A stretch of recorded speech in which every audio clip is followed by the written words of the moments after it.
Les journées techniques qui sont une première en France, c'est la première fois qu'on essaye de motiver et de fédérer des techniciens du spectacle, professionnels, semi-professionnels, en imaginant concentrer donc toutes ces personnes-là autour de thématiques qui devraient logiquement leur être très chères, c'est la formation professionnelle. Et ces journées, en fait, c'est l'occasion pour nous de pouvoir rassembler donc toute cette population-là, de leur proposer en tout cas un programme de formation, mais surtout l'innovation, c'est de créer ce qu'on appelle des ateliers du savoir.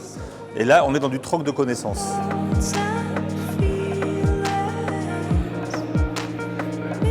On profite aussi de cette semaine de formation pour pouvoir faire un petit focus, et là dans un échelon tout à fait régional, voire plus élargi. Et cette table ronde est l'occasion de réunir des techniciens, des administrateurs, des directeurs, des comédiens, etc.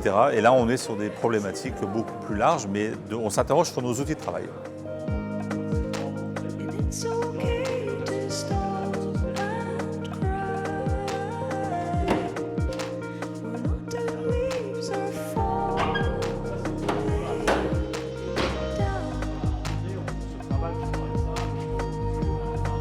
Les métiers de l'art et les métiers du spectacle, c'est un métier qui demande une grande curiosité et il faut faire preuve de beaucoup d'altérité. Je veux dire par là, il faut s'intéresser aux autres.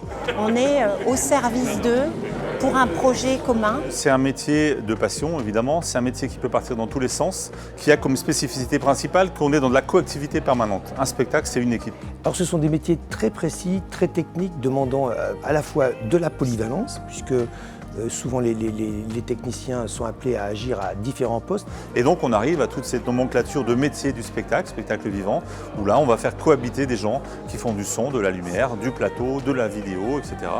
Et la cohabitation a du sens dans la mesure où on est évidemment dans des délais très courts, dans un cahier des charges très court, on doit arriver à un résultat. C'est vraiment cette notion d'obligation de résultat.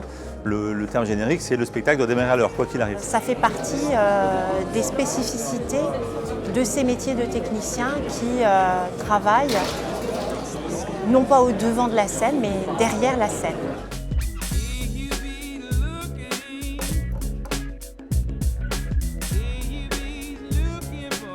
La première motivation, la première qualité, c'est pas la technique, c'est le sens des ressources humaines, le sens d'être au service d'eux, c'est la curiosité.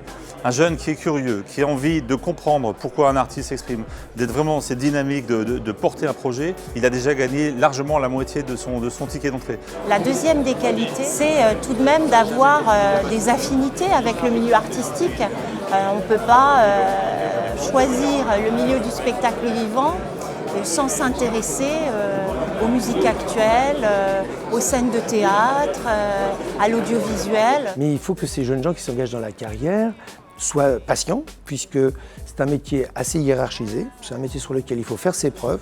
On ne peut pas donner de but en blanc à quelqu'un qui débute des responsabilités, mais toutefois, c'est un métier dans lequel il y a une très grande légitimité et un très grand respect des qualités.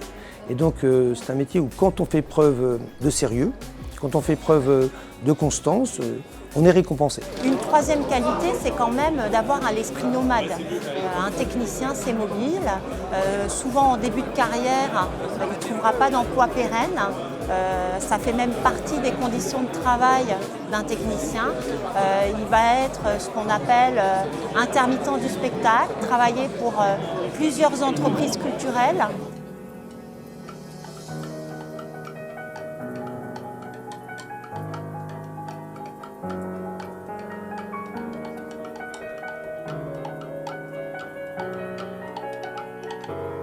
Comme dans toutes les filières sectorielles, le spectacle vivant est confronté à des évolutions technologiques majeures. Le numérique fait partie des gros enjeux dans les métiers du spectacle. C'est des métiers qui sont en mutation, c'est important de l'avoir en tête. C'est qu'il y a des métiers nouveaux qui naissent parce que la technologie arrive. Donc tous ces métiers-là, ce qui est important aujourd'hui, c'est de détecter comment ils évoluent, vers quoi ils tendent, et en face, comment on y répond. Comment on fait en sorte qu'on intéresse les gens, qui puissent suivre des parcours de formation, qui puissent suivre des professionnels. Un accroissement constant de législation concernant la sécurité, une évolution des techniques et donc des matériels. Et comme dans tous les autres secteurs, ça nécessite que chaque technicien anticipe, soit en veille et s'adapte à son environnement professionnel qui évolue constamment.